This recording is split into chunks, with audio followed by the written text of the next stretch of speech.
अस्सलाम वालेकुम। Welcome to इमराद।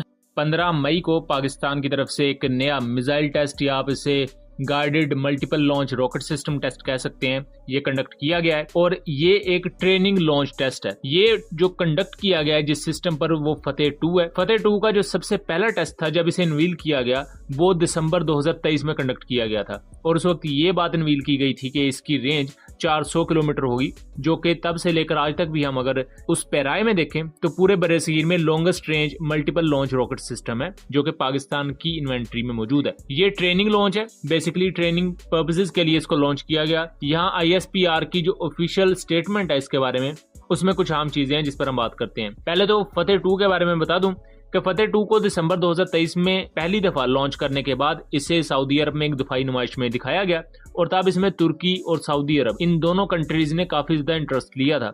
और इन दोनों कंट्रीज के पास किस किस्म के मल्टीपल लॉन्च रॉकेट सिस्टम है और पाकिस्तानी फतेह 2 उनसे कितना बेहतर है, इस पर हमने डिटेल वीडियो बनाई थी, उसका लिंक मैं डिस्क्रिप्शन में दे दूंगा, उस वीडियो को जरूर देख लीजिएगा। यहाँ जो पाकिस्तान की तरफ से ऑफिशियल प्रेस रिलीज जारी की गई है उसमें आम चीज ये है कि फतेह 2 को फॉर्मली इंडक्ट किया गया है, यानी कि अब से ये पाकिस्तान आर्मी की आर्टिलरी कोर का बकायदा फॉर्मल पार्ट होगा। इससे पहले इसकी फर्स्ट टेस्ट फायर थी बेसिकली, और अब इसे ट्रेनिंग पर्पसेस के लिए फायर किया गया है और उसके साथ साथ ये उसकी इंडक्शन का भी ऐलान है।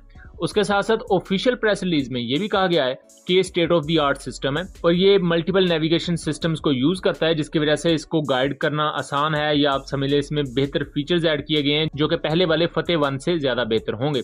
इसकी ट्रेजेक्ट्री यूनिक है और उसके साथ साथ ये मैनूवरेबल है, यानी कि ये एक सिंपल बैलिस्टिक मिसाइल की तरह नहीं बल्कि ये guided multiple launch rocket system की कैपेबिलिटीज के साथ आता है, यानी कि दौरान परवाज ये अपनी ट्रेजेक्ट्री को चेंज कर सकता हो, जिसकी वजह से दुश्मन के एयर डिफेंस सिस्टम के लिए इसको रोक पाना काफी मुश्किल हो जाता है। सेम इसी तरह की techniques air launch ballistic missiles में यूज की जाती हैं, कौसी बैलिस्टिक मिसाइल्स में यूज की जाती हैं, जैसे पाकिस्तान का नसर है या इंडिया का प्राले मिसाइल है। तो इन जैसे मिसाइल्स में जो फीचर्स यूज किए जाते हैं वैसे ही फीचर फतेह 2 में भी हैं। यहाँ आम चीज ये है कि कुछ लोग कंफ्यूज होते हैं कि इसे रॉकेट कहना है या मिसाइल कहना है, तो बेसिकली ये एक ही चीज होती है। पाकिस्तान या जो न्यूक्लियर पावर्ड कंट्रीज हैं उनमें ये कंसेप्ट होता है कि जो मिसाइल्स या रॉकेट्स न्यूक्लियर पेलोड लेकर जाने के काबिल होते हैं तो उन्हें मिसाइल कह दिया जाता है। उसके अलावा जो कन्वेंशनल स्ट्राइक के लिए मिसाइल्स रखे होते हैं उन्हें रॉकेट कह दिया जाता है। या मैं आपको सिंपल सी मिसाल दूं तो तुर्किया के पास जो बोरा मिसाइल है, बोरा मिसाइल की रेंज 80 से 280 किलोमीटर के दरमियान है। इसके मुख्तलिफ वेरिएंट्स हैं लेकिन वो उसे मिसाइल कहते हैं, जबकि फतेह 2 की रेंज 400 किलोमीटर है लेकिन पाकिस्तान इसे रॉकेट ही कह देता है। सो बेसिकली रॉकेट और मिसाइल एक ही चीज है।